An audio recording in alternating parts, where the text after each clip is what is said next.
Hola, hola, ¿cómo están? Muy buenas noches, distinguidos amigos. Bienvenidos a Campo Verde. Este es un espacio de extensión agraria y el día de hoy vamos a hablar un tema muy importante como es sanidad agraria e inocuidad. Eh, Mil disculpas por la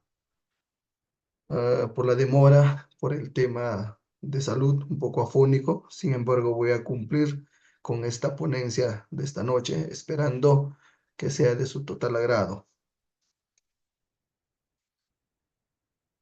¿Qué es sanidad agraria?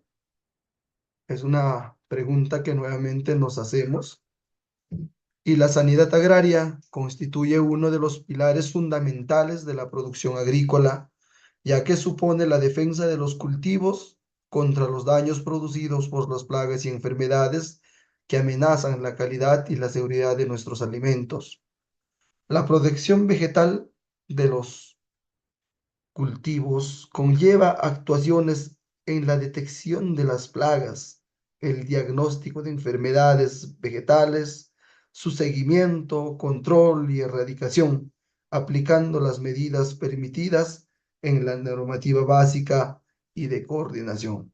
Entonces, son los conceptos básicos que manejamos en sanidad agraria. Vamos a hacer una pequeña introducción para hablar de este tema muy importante y empezaremos diciendo que en el Perú existe una institución encargada del marco legal de la sanidad agrosanitaria, entendiéndose que la sanidad agraria es un bien público que contribuye a la competitividad de los productores nacionales y permite que la calidad e inocuidad de sus productos se traduzcan en rentabilidad, calidad y seguridad alimentaria, ya sea para el mercado local, nacional o internacional, bajo los estándares de calidad que exigen las normas de exportación según los diversos tratados de libre comercio, ¿no? Entonces, el Perú ha firmado distintos tratados con distintos países para la importación y exportación de productos agropecuarios. Entonces, en esa medida, diremos que existe un ente rector en el tema legal respecto a la sanidad agraria, y no solamente agraria, sino agropecuaria. ¿Y quién es ese ente rector? Es el SENASA, creado por Decreto Ley 25902. Es la autoridad con competencia exclusiva para dictar, ¿qué cosas? Medidas fito y sanitarias de cumplimiento obligatorio destinadas a la prevención, el control o la erradicación de plagas y enfermedades, ¿no? Entonces, estamos hablando de una institución que tiene todas las facultades legales y las prerrogativas para dictar las medidas y tomar las acciones respecto al tema de sanidad agropecuaria en el Perú. Y aquí tenemos la visión del SENASA, la misión del SENASA, ¿no? Que lo hemos sacado de su portal, que dice la visión que tiene SENASA, dice ser productos agrarios sanos, competitivos y de calidad para el Perú y el mundo. Esa es la visión que ellos tienen, ¿no? Y su misión, para llegar a esa visión, tienen una misión que no es otra cosa que la acción, y dice, servimos como autoridad nacional protegiendo y mejorando la sanidad agraria, promoviendo y controlando la calidad de insumos agrarios, la producción orgánica y la inocuidad agroalimentaria para el desarrollo sostenible y competitivo del sector agrario, dentro de los cuales existe una normatividad principal y hemos señalado algunos de ellos como la ley de creación del SENASA, ¿no? La Ley General de Sanidad Agraria, el reglamento de la Ley General de Sanidad Agraria, Ley de Inocuidad de los Alimentos, el Decreto Legislativo 1387, que fortalecen las competencias, las funciones de supervisión, fiscalización y sanción, y la Rectoría del Servicio Nacional de Sanidad Agraria. Entonces, tiene un marco legal que la respalda para hacer el trabajo que hemos señalado. Es decir, el Servicio Nacional de Sanidad Agraria, conocido como SENASE, es el organismo técnico especializado adscrito al Ministerio de Agricultura y Riego, y es el ente rector de la sanidad agraria, de conformidad con el decreto legislativo 1059, que aprueba la Ley General de Sanidad Agraria, y el decreto supremo 018 de 2008, ¿no? De Agricultura, que aprueba su reglamento en concordancia con el decreto legislativo 387, que fortalece las competencias, las funciones de supervisión y la rectoría del SENASA, y el decreto supremo 013-2019 del MINAGRI, que aprueba el reglamento del decreto legislativo en mención. Entonces, ya tenemos definido claramente que el SENASA es el ente rector, la máxima autoridad en este tema de sanidad agropecuaria. ¿Y cuáles son las acciones que realiza el SENASA? Y se protegen al país del ingreso de plagas y enfermedades para preservar nuestra riqueza agrícola y ganadera, permitiendo que consumidores peruanos y del mundo puedan disfrutar de alimentos sanos e inocuos. En síntesis, el SENASA es responsable de planificar, organizar y ejecutar programas y planes específicos que reglamentan la producción, orientándola hacia la obtención de alimentos inocuos para el consumo humano y animal. Entonces, nos queda claro las funciones, las acciones que vienen desarrollando la misión, así como la visión. Y vamos a hablar de igual manera de los fundamentos de la sanidad agropecuaria, ¿no? Entonces, siempre hay un argumento, un porqué, y vamos a empezar con sanidad agropecuaria, ¿no? Nuevamente conceptualizándola y diciendo que está orientado a conseguir resultados vinculados a la protección y mejoramiento de la sanidad animal y vegetal a fin de contribuir al mejoramiento de la salud humana, ¿no? Es decir, todo va en cadena de la sanidad de los productos, ya sea de origen animal o vegetal, va a depender la salud humana. Por eso es muy importante, en una anterior ponencia hablábamos que no solamente es de competencia o de incumbencia o de interés de los productores, sino de todos nosotros, ¿no? De todos la humanidad, en virtud de que esos son los alimentos que vamos a consumir y por tanto nos interesa a todos. ¿Qué se entiende por sanidad vegetal? Podemos definir a la sanidad vegetal como la disciplina que utiliza una serie de medidas para controlar y prevenir que plagas, malezas y organismos que causan enfermedades se dispersen a nuevas áreas, especialmente a través de la interacción humana con el comercio internacional, ¿no? Hace poco hablábamos ¿no? de una pandemia, o estamos saliendo de una pandemia como es el COVID-19, que se ha venido, ¿no? Contagiando a través del ser humano, entonces, a través de los viajes. Entonces, eh, este tema de sanidad vegetal, ¿no? Es un tema que cautela cada país, ¿no? Y es celoso, ¿no? Tanto en la salida como en la entrada de sus productos, ¿no? En consecuencia, conservación del buen estado sanitario de individuos, poblaciones, productos que pertenecen al reino vegetal, considerándose a las especies agrícolas y forestales, ¿no? ¿Cuáles son los principios básicos de la sanidad vegetal? Uno es el ecosistema. El primer principio básico de la sanidad vegetal es entender nuestro cultivo como algo propio del ecosistema donde se encuentra. El ecosistema es todo aquello que nos rodea, se relaciona e interviene en nuestro cultivo, ¿no? Para favorecer la sanidad vegetal es importante entender este concepto y ver que el suelo, el agua, la fauna, el clima, la orientación y las especies herbáceas son factores a tener en cuenta a la hora de planificar el cultivo que queremos hacer, ¿no? Así como su sanidad vegetal. Algunas de las técnicas que fomentan esta interacción y que mejoran la sanidad vegetal del cultivo son, cuando hablamos la sanidad vegetal, hablamos netamente, ¿no? de sanidad agraria, pero también nos incumbe el tema de sanidad agropecuaria, ¿no? que es más completo. Entonces, pero en el tema de sanidad agraria o sanidad vegetal, la rotación de cultivos y cubiertas vegetales para romper con el monocultivo y favorecer la fijación de nutrientes y el incremento de materia orgánica en el suelo, ¿no? Esa es una forma, ¿no? de sanar nuestra tierra, porque acá va a haber una relación entre planta y tierra, y la tierra tiene vida, ¿no? Entonces, solamente algo que tiene vida puede generar vida, algo que está muerto no puede generar vida, ¿no? Entonces, manejo del riego para evitar el estrés hídrico y el encharcamiento que provoca enfermedades fúngicas. Algunas asociaciones de cultivos favorecen una simbiosis entre ambos que ayudan a desarrollar una correcta sanidad vegetal. Aportar materia orgánica para incrementar los microorganismos del suelo, así como los nutrientes indispensables para el crecimiento de las plantas, evitando excesos que desestabilicen el cultivo y el ecosistema, ¿no? Respecto al nitrógeno. Entonces, estas son las prácticas que nos van a ayudar a contribuir a hablar de sanidad vegetal o buscar la sanidad de nuestros cultivos. Sanidad vegetal de las plantas. ¿Cómo es el desarrollo de una enfermedad? Para que se desarrolle y sea una enfermedad que perjudique la sanidad vegetal de las plantas, hay tres factores principales, ¿no? Que juegan en nuestra contra.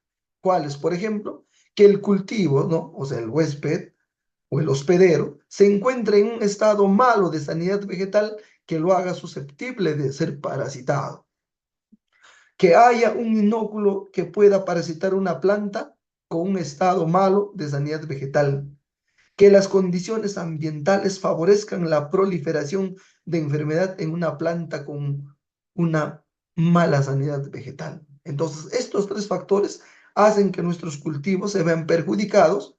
Para ello, ¿no? Es clave mantener una buena sanidad vegetal. Entonces, tenemos a estos tres factores que van a jugar siempre en contra nuestra, en contra de nuestros cultivos y, por supuesto, en contra de la alimentación de la humanidad. La sanidad vegetal es una disciplina que abarca un conjunto de medidas destinadas al control y prevención de plagas, malezas y otros organismos que generan enfermedades en las plantas, evitando su dispersión a otras áreas a través de la interacción humana. Constituye un aspecto esencial para asegurar los recursos vegetales mediante ecosistemas estables y sostenibles, garantizando la seguridad alimentaria de la población mundial en la producción de alimentos aptos para el consumo humano. A continuación, vamos a ofrecer algunos datos relevantes acerca de la importancia de la sanidad vegetal. Uno de estos datos es, mira, de acuerdo a la Organización de las Naciones Unidas, o sea, la ONU, para la alimentación y la agricultura, conocida como la FAO, dice, anualmente el 40% de los cultivos a nivel mundial se dañan debido a las plagas, ¿no? Esto genera pérdidas comerciales en productos agrícolas calculadas en más de 220.000 millones de dólares anuales. Imagínense la pérdida, ¿no? Por enfermedad de nuestro cultivo. Se estima que para el año 2050 la producción agrícola deberá aumentar aproximadamente un 60% para satisfacer las necesidades alimenticias de la población debido a su crecimiento, ¿no? Hablábamos en una anterior ponencia que mientras nuestros cultivos de repente crecen, ¿no? Matemáticamente o aritméticamente, la población crece geométricamente. Y eso es nuestro principal problema, por la que hoy en día nos interesamos en hablar de la seguridad alimentaria, ¿no? La seguridad, es decir, tener suficientemente alimento y no solamente suficiente, sino también que esos alimentos sean de calidad. Las plantas constituyen el 80% de los alimentos que consumimos, ¿no? Ya lo hemos dicho, generando además, dice, el 98% del oxígeno del planeta, que las plantas, a diferencia de los animales o de los alimentos de origen animal, son más importantes, ya que no solamente nos dan alimentación, sino que a la vez nos generan el oxígeno, limpian el planeta de toda la contaminación, ¿no? Entonces, ¿cómo es tan importante esto de los cultivos que no solamente nos debe interesar a los productores, a los profesionales del sector agrario, sino a toda la humanidad? El incremento sustancial del comercio y los viajes internacionales incidirá en el riesgo de propagación de plagas y enfermedades de las plantas en otras áreas geográficas. Es decir, las enfermedades van a ir migrando también de un lugar a otro a través de las plantas enfermas que llevan, a través de las frutas que se lleva, etcétera, ¿no?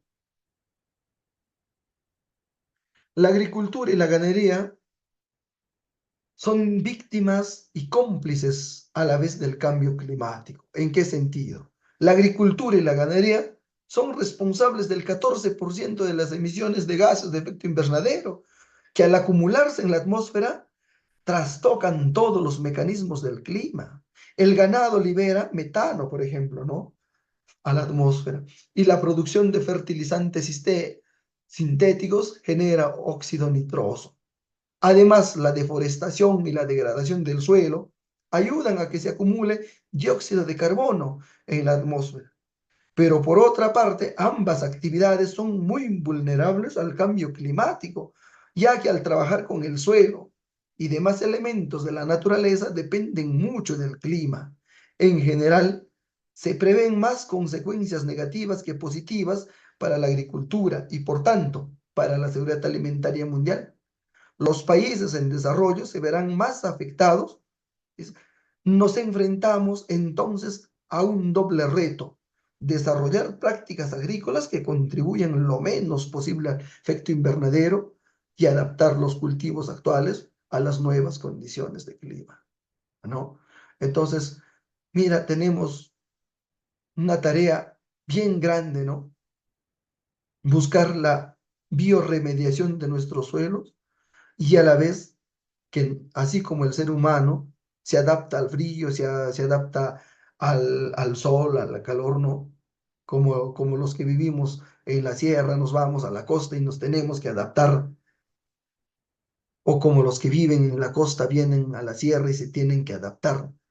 Entonces, a nuestros cultivos también tienen que adaptarse de tal forma, ¿no? Entonces, hay un trabajo en equipo que se tiene que desarrollar, pero para ello es importante tomar conciencia de lo que estamos hablando. En primer lugar, será necesario conseguir más con menos, más productividad con menos tierra, ¿no? Con menos cantidad de fertilizantes y utilizando menos el tractor. En segundo lugar, habrá que aprender a adaptarse a un nuevo clima con mayor riesgo de desastres, inundaciones, sequías, tormentas, etcétera. Es decir, buscar mejorar genéticamente que nuestros cultivos se adapten de repente a inundaciones o se adapten algunas a las sequías, o sea, que necesitan menos agua, ¿no? Que sean más resistentes a las tormentas, etcétera. Será necesario cambiar o desarrollar nuevas prácticas agrícolas, por supuesto, ¿no? Por ejemplo, el laboreo de conservación, aprender a aprovechar hasta la última gota de agua y poner a punto los sistemas de detección y lucha frente a plagas y enfermedades que posiblemente lo tendrán más fácil para atacar a los cultivos, ¿no? Entonces, tenemos que hacer el uso racional del agua, por ejemplo. Debemos olvidarnos de hacer nuestros riegos por inundación, por encharcamiento. Tenemos que utilizar las tecnologías modernas que nos ofrece el sistema de riego tecnificado, ¿no? Riego por goteo, riego por aspersión, dependiendo del tipo de cultivo que tenemos instalado. El producto fitosanitario perfecto, ¿no? Por su propia naturaleza, estos productos han de ser tóxicos. Lo importante es que lo sean solo para el organismo al que están dirigidos. El hecho de que sean productos sintéticos no tiene por qué ser necesariamente negativo. Existen productos de origen natural que son tóxicos, tanto para plagas como para otros seres vivos, como la nicotina o las piretrinas. Sin embargo, los fitosanitarios actuales se diseñan para cumplir estas tres condiciones, ¿no? Hacer que los productos que utilizamos para controlar algunas plagas, ¿no?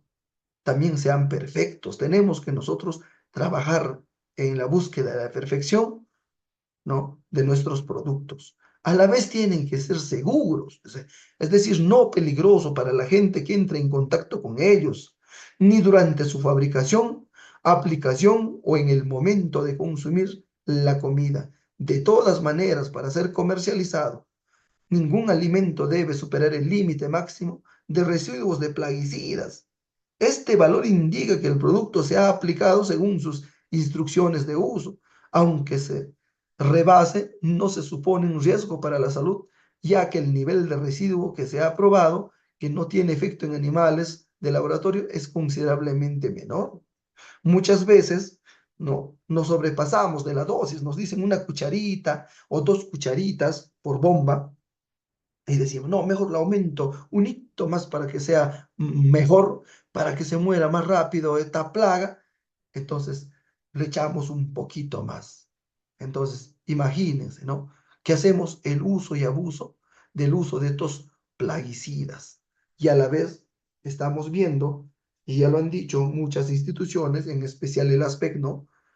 Que se ha encontrado en muchas verduras, en muchas frutas, que los residuos de estos plaguicidas no solamente quedan en la cáscara, o sea, no se acaban con lavarlos. Inclusive han probado en el tomate, han pelado la cáscara, pero los residuos han llegado a cubrir el total del producto, ¿no?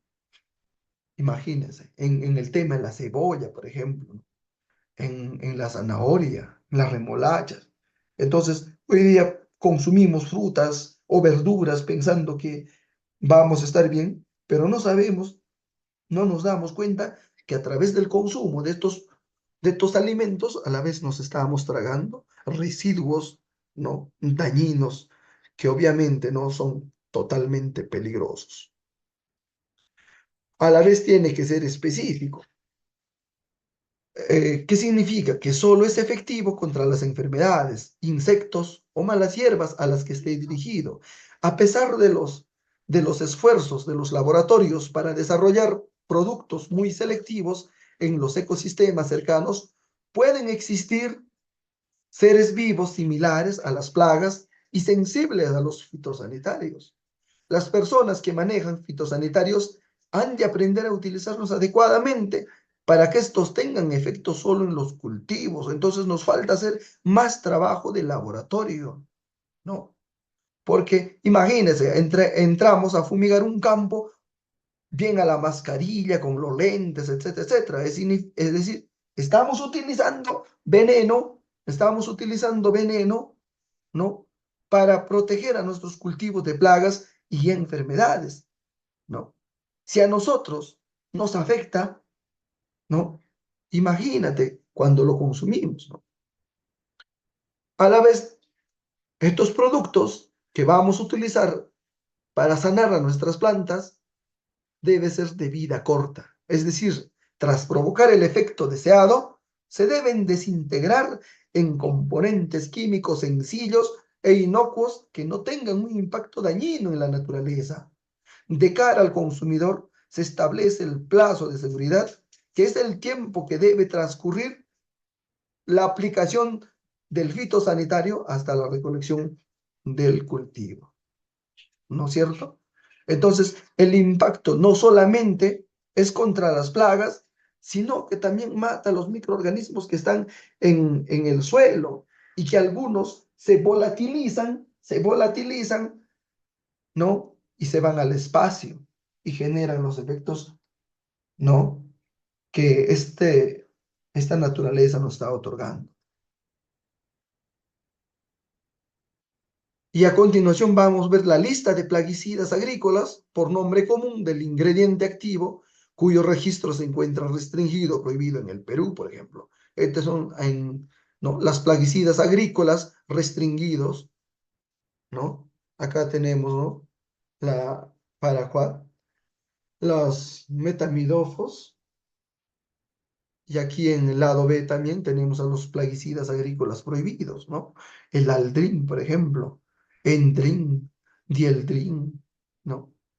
Hay una serie de productos que no solamente se ha utilizado pues para proteger a nuestros cultivos, muchos inclusive han terminado siendo alimento de los seres humanos, es decir, se han envenenado, han bebido, ¿no? Estos productos para este, quitarse la vida. Imagínense, ¿no? Es tan dañino y que te puede llevar rápido a la muerte. Entonces, estos son los productos, los plaguicidas prohibidos, ¿no? Que se han venido utilizando y algunos lo han utilizado, como digo, haciendo uso y abuso, ¿no? Los de etiqueta amarilla, de etiqueta verde, de etiqueta azul, etiqueta roja, ¿no? Totalmente peligrosos. Las buenas prácticas agrícolas son de repente, son la alternativa para mejorar estas prácticas, cambiar por otras, ¿no? Y las buenas prácticas agrícolas no son otra cosa un conjunto de principios, normas y recomendaciones técnicas aplicables a la producción, procesamiento, transporte de alimentos, orientados a asegurar la protección de la higiene, la salud humana y el medio ambiente mediante métodos ecológicamente seguros, higiénicamente aceptables y económicamente factibles. Según la FAO, sacó y este es un pequeño extracto, dice, consiste en la aplicación del conocimiento disponible a la utilización sostenible de los recursos naturales básicos para la producción en forma benévola de productos agrícolas, alimentarios y no alimentarios, inocuos y saludables, a la vez que se procura la viabilidad económica y la estabilidad social.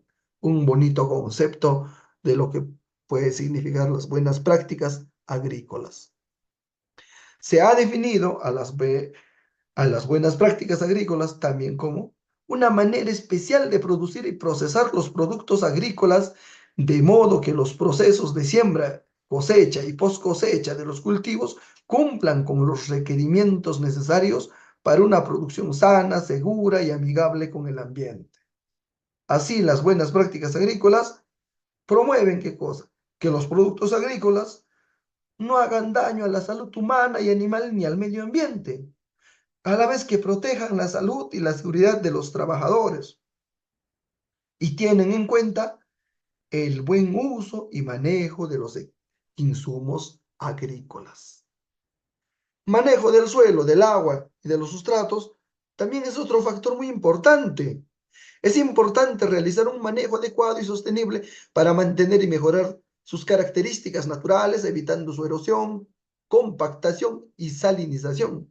Se debe realizar un adecuado análisis del suelo para conocer si es apto para el cultivo seleccionado. Se debe trabajar con drenajes adecuados, mantener la cobertura del suelo y rotar los cultivos, como así también usar fertilizantes y abonos en forma adecuada. Se debe elegir un determinado sistema de riego para prever el uso racional y eficiente del agua, así como una planificación correcta del riego según las necesidades del cultivo y suelo, ¿no? Entonces nos tenemos que abocar a conocer un poco más, a interactuar con la naturaleza, con los recursos que utilizamos para producir, ¿no? De tal manera que vamos a lograr no solamente la sanidad vegetal, sino la sanidad de nuestros suelos y consecuentemente nuestro medio ambiente y al final la sanidad y el bienestar del ser humano que nos interesa a todos. Manejo de fertilizantes. Para el uso y manejo de fertilizantes, abonos es necesario tener en cuenta las necesidades del cultivo y los resultados del análisis de suelo. Las aplicaciones excesivas de fertilizantes terminan contaminando el suelo y el agua, y las aplicaciones deficientes acaban degradando la fertilidad de los suelos. Por esto es necesario una aplicación equilibrada, la palabra clave, ¿no? Ahora, en cuanto a elección y producción de semillas y material de propagación, también es otro factor muy importante. Se recomienda que el material sea debidamente fiscalizado y procesado en viveros o semilleros inscritos y autorizados por el Instituto Nacional de Semillas, ¿no? Que delinea, se debe tener certeza de la sanidad de la semilla, o sea, que debe estar libre de plagas, enfermedades y virus, de su pureza varietal, de su estado general, ¿no? Es decir, en el tema de limpieza, el poder germinativo, sin semillas de malezas, etcétera, y de la procedencia del material, marca o empresa vendedora. Una pequeña experiencia, ¿no? Un tiempo compramos semilla de papa y, y nos fuimos, ¿no? A un semillerista que tenía la autorización de SENASA, es decir, vendía semilla certificada. Sin embargo, al momento de la siembra, pudimos identificar que esta semilla estaba contaminado. Entonces, eh, estaba enfermo, ¿no? Muchas personas no les interesa de repente vender un producto de calidad o adquieren los permisos y luego se olvidan de cómo producir estas semillas y venden semillas de mala calidad. Entonces, estamos vendiendo gato por liebre. Entonces, ahí también es un llamado a la conciencia, ¿no? De estos semilleristas, de estos productores, que no debemos engañar, que no debemos saltarnos la ley, que no debemos de hacer de Pepe el vivo, ¿no? Entonces, al final se contamina todo. Gestión de la seguridad y la salud ocupacional, que es otro factor importante también. El ámbito de trabajo debe ser un lugar limpio y ordenado que brinde las condiciones de seguridad necesarias para que los operarios puedan utilizar las máquinas, equipos y herramientas. Se debe cumplir con los requisitos legales relacionados con la seguridad e higiene, ropa, elementos de seguridad y equipo de protección personal, etcétera. Registro de los trabajadores, entre otros. El personal debe contar con elementos que le permitan realizar su higiene personal, ¿no? Con duchas, baños equipados, etcétera, ¿no? Y espacios designados especialmente para alimentarse, cambiarse y descansar, con depósitos de agua potable para su consumo, porque esto también es otro factor importante que va a contribuir a la sanidad agropecuaria. Y lógicamente vamos a hablar del manejo integrado de plagas, ¿no? Conocido como el MIP o MIPE, y esto es la utilización de manera criteriosa y adecuada de todas las técnicas de tratamiento y manejo disponible de los problemas sanitarios que afectan el cultivo. Y este es un punto importante que siempre yo en mi vida personal, en mi vida profesional, he cuestionado, ¿no? La palabra clave, criterio, por eso dice la utilización de manera criteriosa. Hay que tener criterio para todo. ¿Y qué es el criterio? Simplemente discernir entre el bien y el mal, nada más.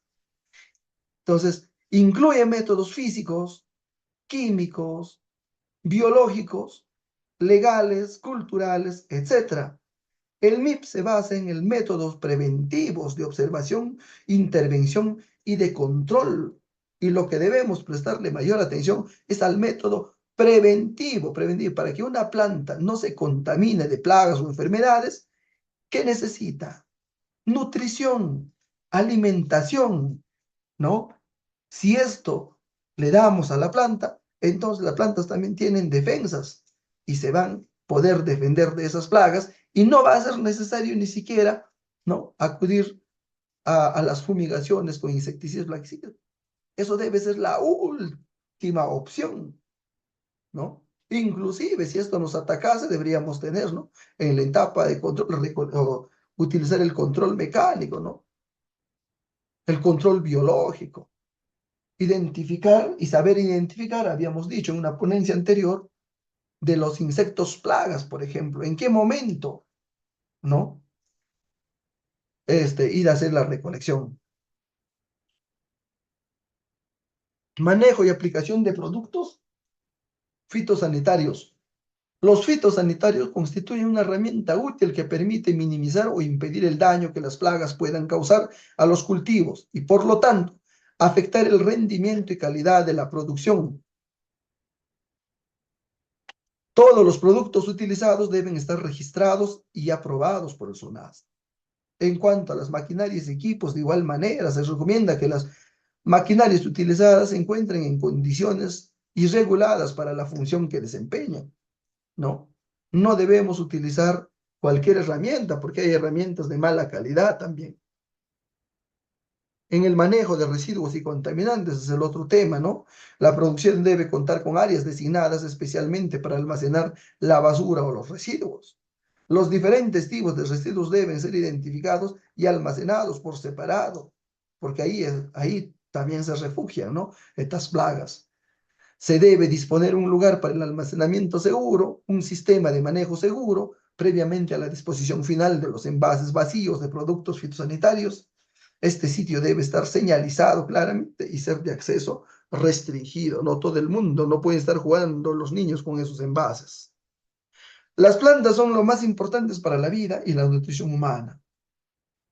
Ya dijimos que nos proporcionan el 80% de los alimentos y producen el 98% del oxígeno que respiramos, ¿no? Es a modo de conclusión.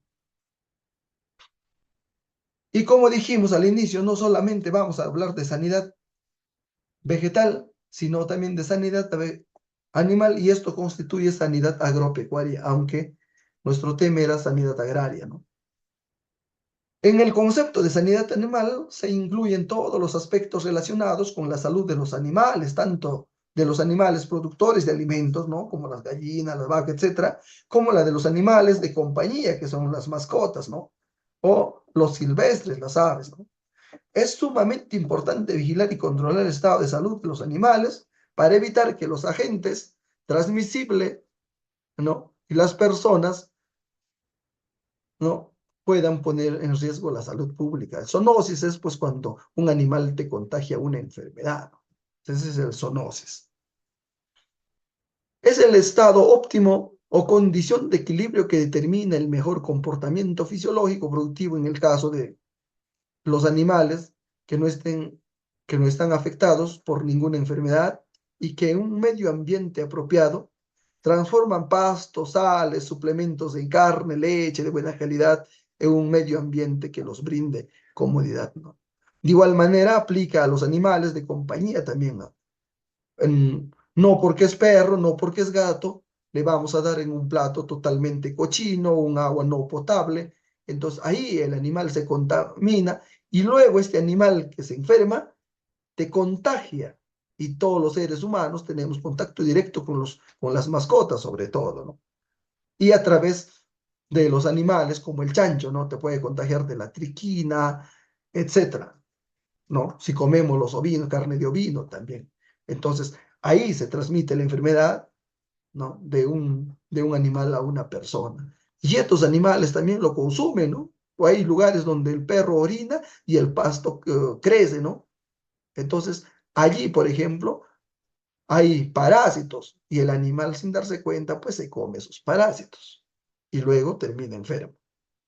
En primera línea de las prioridades se encuentran las enfermedades zoonóticas, que son comunes a los seres humanos ¿no? y a diferentes especies animales y pueden transmitirse más o menos directamente de unos a otros y viceversa. El 60% de las enfermedades humanas infecciosas que existen son zoonosis, o sea, por ejemplo, la rabia, la brucelosis, los parasitoides, tantas enfermedades, ¿no? Como se dijo, el COVID-19 vino del contagio del murciélago, por ejemplo. Entonces, es una zoonosis. El 61% de los más de 1.400 agentes patógenos humanos identificados son de origen zoonótico. Más del 70% de las enfermedades infecciosas humanas emergentes son de origen animal. El 80% de las armas biológicas potenciales reconocidas son zoonosis. Una forma de acabar con la humanidad es que estos laboratorios también sacan estas enfermedades y que luego se convierten en pandemia. O nos comemos bien rico el chanchito o el pollo a la brasa, pero vemos que estos animales están contaminados, ¿no? Las enfermedades zoonóticas asociadas a las vacas, por ejemplo, el anthrax fue hace un tiempo también noticia. El anthrax es una bacteria natural del suelo que causa enfermedades graves y la muerte en muchos casos de infección humana.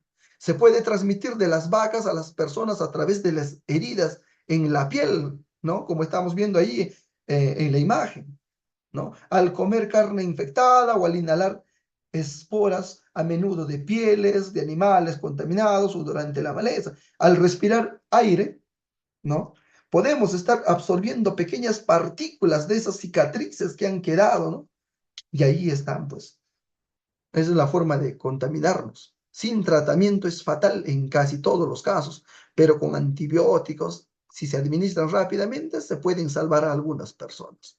Afortunadamente es una enfermedad inusual con los mayores riesgos entre los veterinarios, los agricultores y aquellos que manejan productos de lana animal, pelo, pieles o harina de huesos.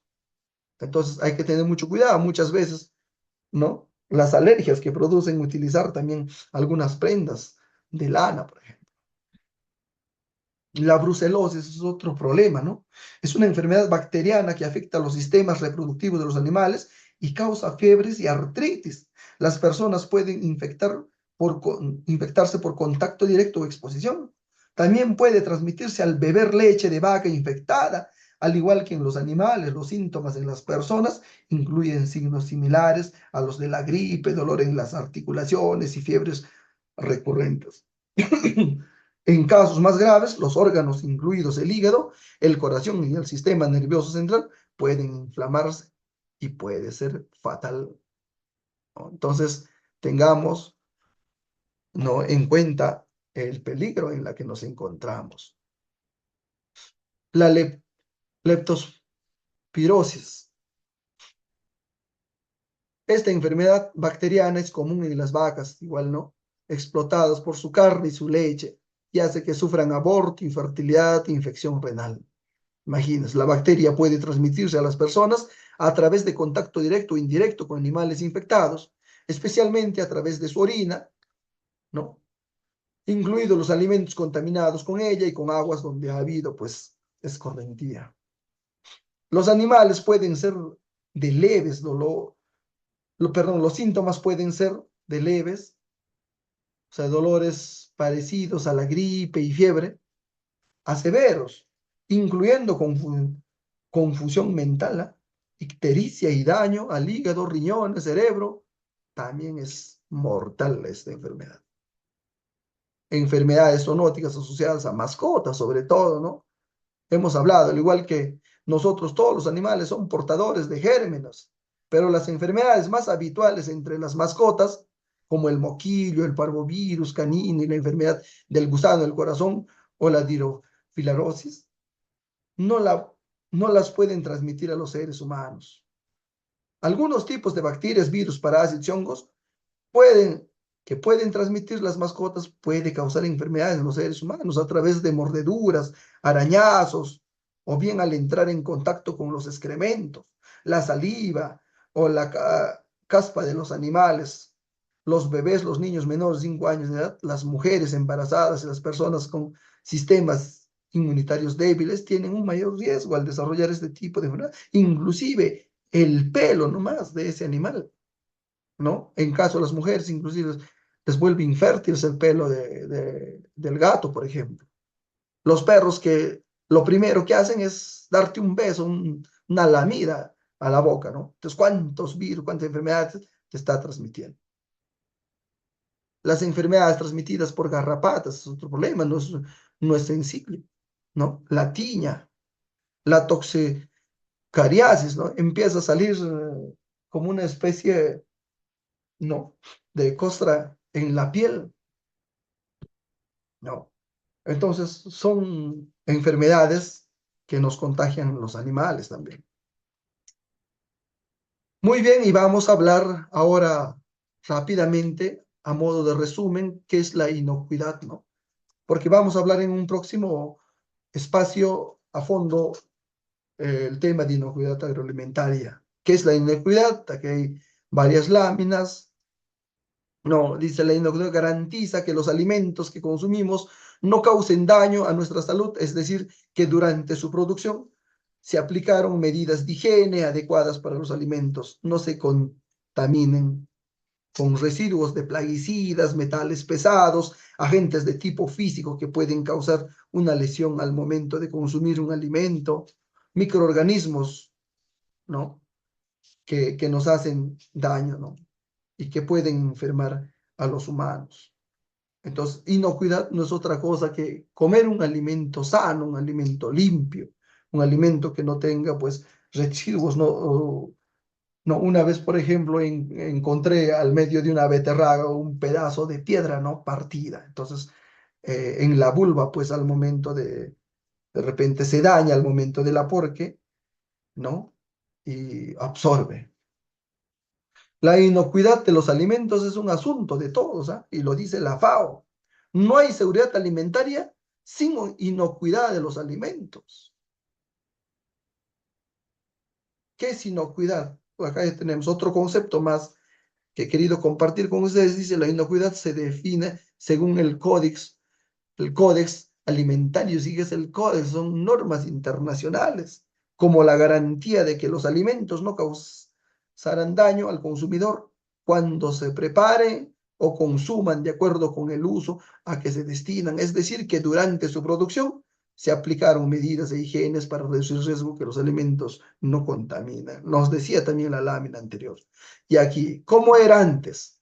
Anteriormente la inocuidad estaba dentro de la calidad, ¿no? La calidad la determinaban los clientes utilizando los sentidos en base a las características físicas de los alimentos. Se consideraban tres parámetros: físico, químico, sensoriales, nutricional, y un último parámetro que actualmente está separado de la calidad, es la inocuidad, ¿no? Por eso es que la FAO habló del Día Mundial de la Inocuidad de los Alimentos, ¿no? ¿Y cuándo es el Día Mundial de la Inocuidad de los Alimentos? Es el 7 de junio. Con el Perú también a la vez se celebra el Día de la Bandera, ¿no? Porque es importante la inocuidad alimentaria. El acceso a alimentos inocuos y nutritivos en cantidad suficiente es fundamental para mantener la vida y fomentar la buena salud. Las enfermedades transmitidas por los alimentos suelen ser de naturaleza infecciosa o tóxica. Con frecuencia son visibles a simple vista y están causados por bacterias, virus, parásitos o sustancias químicas que entran en el organismo a través de los alimentos o con agua contaminada.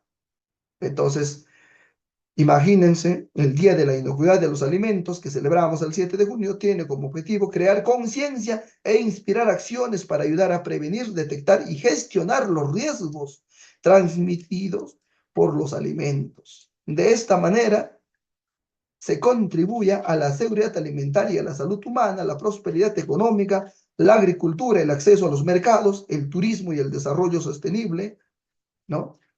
Entonces, la Organización Mundial de la Salud y la Organización de las Naciones Unidas para la Agricultura y la Alimentación, conocido como FAO, son las entidades de la ONU encargadas de coordinar la celebración del día en colaboración con los Estados miembros y otras organizaciones pertinentes, ¿no? Entonces, un pequeño resumen del Día Mundial de la Inocuidad. La importancia de implementar sistemas de inocuidad en alimentos radica en el aumento constante de enfermedades transmitidas por alimentos, ¿no? Las enfermedades transmitidas por el consumo de alimentos, conocido como la ETAs, continúan siendo uno de los problemas más urgentes. De hecho, los Centros para el Control y la Prevención de Enfermedades, ¿no? Por sus siglas en inglés, CDC, en Estados Unidos, estima que el 1 de 6 personas, o sea, de 48 millones, en los Estados Unidos se enferma, 128.000 son hospitalizados y 3.000 mueren cada año a causa de enfermedades transmitidas por los alimentos, ¿ah? ¿No? Cómete una lechuga mal lavada, la infección, la diarrea que te va a provocar, ¿no? ¿Qué causa la ETA? ¿No? Contaminación cruzada, contaminación por productos químicos, temperaturas inapropiadas, agua contaminada, mala desinfección de frutas y verduras, productos físicos en el alimento, operarios enfermos, malas prácticas agrícolas y de manejo, equipos y herramientas sucias, mala higiene personal, insectos y roedores son los que causan la ETA, ¿no? Y habíamos dicho, si utilizamos, por ejemplo, al momento de hacer una poda, de hacer un injerto, y no hemos desinfectado nuestros materiales, entonces hemos contaminado a la planta. Y esta planta contaminada es la que nos va a causar la enfermedad a los seres humanos. Objetivos de la inocuidad, ¿no? Prevenir, reducir y controlar los peligros. Sencillo. Biológicos, químicos y físicos, ¿no? Sencillo.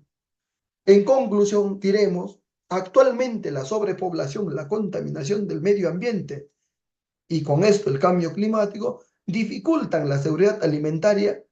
Por esto es muy importante considerar los sistemas de inocuidad en la cadena de suministro asegurado al abasto de alimentos sanos, de calidad, inocuos y con gran aporte nutrimental, sin olvidar la parte de alimentos transgénicos, ¿no? Evaluando también la otra cara de la moneda, o sea, los beneficios, a qué costo, qué consecuencias se obtendrán a largo plazo.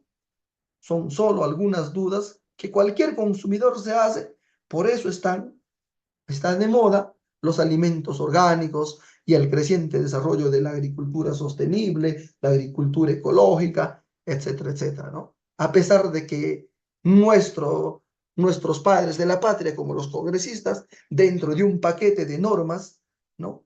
Están abriendo camino para que los transgénicos ingresen al Perú, ¿no? Y que se permita a los transgénicos, que es una práctica totalmente negativa, ¿no? Que muchas organizaciones ligadas a la producción orgánica se han opuesto. Y por supuesto, desde Campo Verde también nos oponemos, ¿no?